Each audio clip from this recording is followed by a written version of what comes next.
What's going on, everybody? This is Afro Think Tank. Just sitting here chilling in Trinidad on a beautiful evening. Well, afternoon, whatever. Evening, afternoon is all the same after 12 o'clock, as far as I'm concerned. But I was looking at one of the comments of a post I posted, and there's, I like to put historical photographs with maybe some articles or a little story about it. I put it up there just so we can, never forget the past or the contributions of African Americans or things that we've done in here. And the picture was about the Prince Hall Masons, right? And I know that in the black community, we like to call any organization boule. We throw around a lot of terms real easy. And because we do that, we disrespect some of the people in our history that contributed or fought against the very same, systems and oppressions that we're fighting against today. Now, I actually know a lot of black Masons, right? And Prince Hall Masons in real life. And they themselves distinguish themselves from the other masonry groups. Now, African Americans have participated in various different organizations, clubs, and things like that, frat houses and sororities, and we always make our own because we're always discluded from, we're not included in those other groups, so we make our own, right? Because we want to participate in social activities like everybody else, right?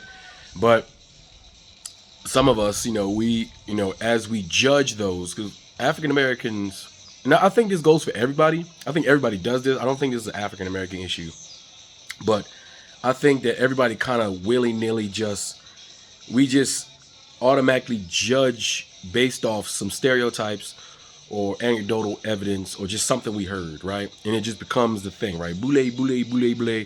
9 times out of 10, most people who say boule don't know what the boule is, don't know where it came from, what it actually, we just throwing it out there. But what got me wanting to do this video, not so much about the masonry, about some of the comments, right, where they said they were sellouts. Somebody said that they were sellouts. And another commenter said, well, how are they sellouts, right? And what about all the other sellouts? The people we don't actually consider sellouts, right? And I think that the problem African Americans have, this is an African American problem. And I'm talking specific. Now, I know every group of black people on the planet has their own in-house problems, right? But we African Americans particularly have a problem that we never ever address. I'm going to address it right now. Sellouts. Who are the real sellouts, right? You know who the real sellouts are? While we sit here and we point at all the politicians that sometimes they do good, sometimes they do bad. We point out all the business owners, right? The African business owners or the African American business owners that succeeded, maybe didn't, to our own perception, maybe didn't come down and help out, a lot of people in their own community or something like that. Or we call them sellouts because maybe they got rich and they got with a white woman or something like that. There's all sorts of criteria for sellouts, but we always miss out the ultimate sellout. The ultimate sellout is the thug. The ultimate sellout is the rappers, the entertainers. These are the ultimate sellouts. But we give them a pass. I'm talking about the sellouts that made millions of dollars promoting the destruction of the African American community. I'm talking about all those rappers who made millions of dollars going around America in black neighborhoods and telling you that it's cool to sell drugs. That the measurement of a man is a man who can go into his community specifically, sell drugs and destroy their own community psychologically, right? Physically. And then on top of that, bring dangerous culture, guns, gang culture to the community. I'm talking about those rappers who make spells that destroy the community because, music is how we express ourselves. Music is our superpower, right? Music is our superpowers, and that black people, we've always been known to use our music to be revolutionary forces. You know, our music originally, the original rappers was using that force, that griot, West, Central, East, North, South African originated talent of telling a story to a drum beat, poetry, poetry in motion. Using that thing, we are known for using that thing to tell beautiful stories. We are known for using that thing to fight against injustice. But somehow the sellouts in our community decided, you know what? I'm not going to make revolutionary music using my African centered musical talent. What I'm going to do, I'm going to take my African centered musical talent and I'm going to formulate a poison and I'm going to spread that in my community and I'll be rewarded for it by the very same people who we say we're fighting against right now. So we have hundreds of millionaires. We have a whole industry of hip hop artists, right? Who got CD upon CD, song 10s, 20, 30, 40, 60 songs, hundreds of songs, telling your children, putting poison in your children's head that they need to go out there, sip lean, liquid cocaine, because that's cool. That's what you should be doing as a black person. Oh, your black brother that you see right there? Guess what? I'm going to kill you if you step on my Jordans. Guess what? If you look at me wrong, I'm going to kill you. I'm going to sell this crack. We glorify the selling of poison in our communities. And guess what? When they become millionaires, when these sellouts finish infecting our children, right? Infecting our children with the poison of a manufactured culture, right? That everybody around the world, when they think of hip hop, rap, they think that's black African American culture.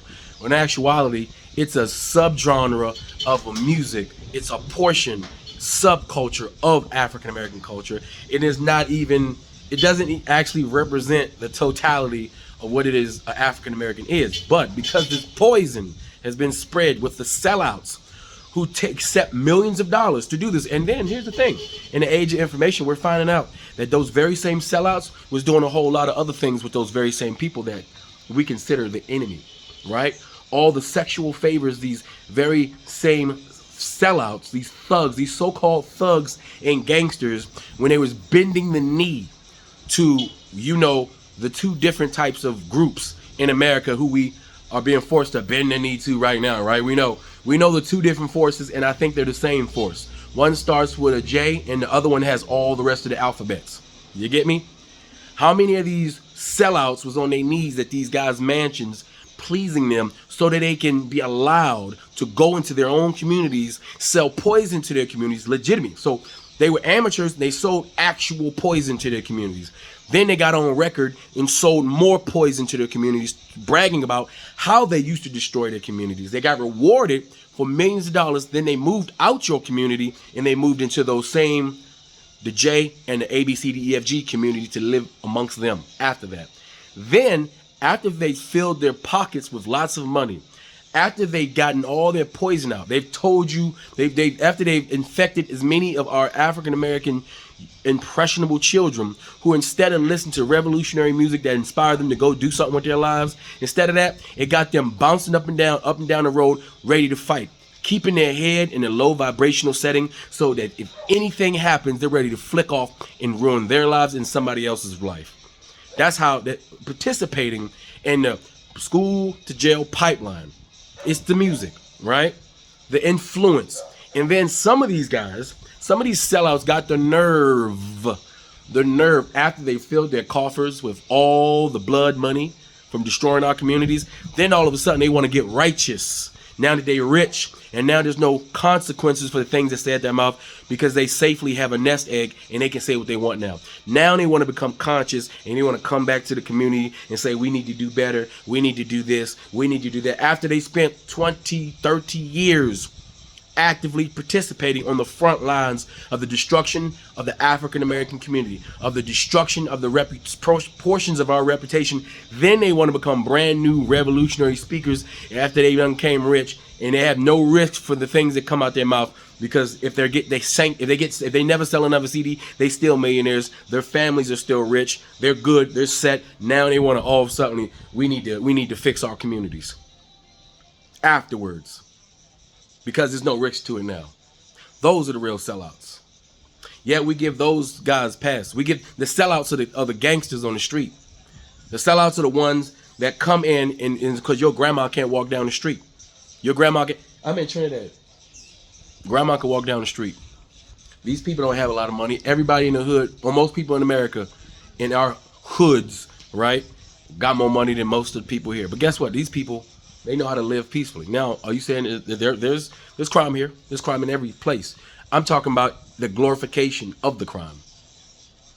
You know what makes Caribbean music so good, and African music so good, and Nigerian music so good? You get all the magic, all the beauty of the African force without the death music infused by the people that start with a J and the people that got the rest of the alphabet, which are one in the same group of people. Because guess what? That same poison, that same death and destruction music, they have it in their community too. Have you ever heard of death metal? Yeah. You see, those people live off death music. They thrive off death music because they're a death culture. Their whole culture is death-based, death and destruction. So of course, naturally, they want us and the powerful influence we have to emulate their death culture. And a few rappers, a few artists, they capitulated and they're rich for it. And the ones that said, you know, I'm not going to do it, the ones that stayed true to the game, they don't get rewarded for it. They don't get all the accolades. And we know who those real MCs are that kept it real, right? And they had to sacrifice the success in order to keep it real. Because they were true to the game, true to hip hop, true to black culture. The sellouts are the niggas on the street. The sellouts are the thugs, the gangbanger. Those are the sellouts, the real sellouts. So we need to stop ignoring who the real sellouts are, the active sellouts. Because listen, an African has never been defeated by anybody other than an African. No one can defeat an African but an African. Africans are used to defeat other Africans. Sellout Africans are used to defeat other Africans. Weak-minded, ignorant Africans are used to defeat other Africans. Africans who don't know they African are used to defeat other Africans. And once again, in America, Africans has been used to destroy and keep Africans confused, inoculated with death music, death culture, low vibrational mind thoughts, and distracted with debauchery. Those are the sellouts, the real sellouts. And we as Africans, if we want to change our culture, if we want to change the direction of our youth to make intellect popular, to make intellect cool, to make education something to strive for. If we want to do that, if we want to make safety and security something that a black man aspires for, if we want to make respecting the black woman something popular within the African American black community, because guess what? African Americans are still the most influential Africans on the planet. The way we go is the way everybody goes. Africans follow other Africans, all right? And if we inspire other Africans to act the way we are, all we're doing is spreading the destruction of the African people on behalf of those people that start with a J and then got the rest of the alphabet. We doing the work for them because we choose to highlight the things we know that everybody else like. It doesn't matter that they like it. Those people are gonna like anything that we do. We do anything, they're gonna like it. So we can choose what we put out to the world. We can choose what black culture is, what African culture is. We make the decisions. We just have to turn our minds on, open up our brains and make the decision. Have some pride in oneself. Have some pride in oneself and some respect and dignity. And start standing up for true African American culture, true African culture, true black culture, and eliminate and discriminate against these true sellouts within our community. Make them pariahs of the community. Make them not feel wanted in the community until they change their sellout ways. So we need to stop wasting time on people we assume are sellouts because we're making general assumptions based off power and position. And we need to look at the sellouts that we promote and honor and give a pass every single day. That's all I got to say. This is Afro Think Tank. Learn some, teach some. I'm out.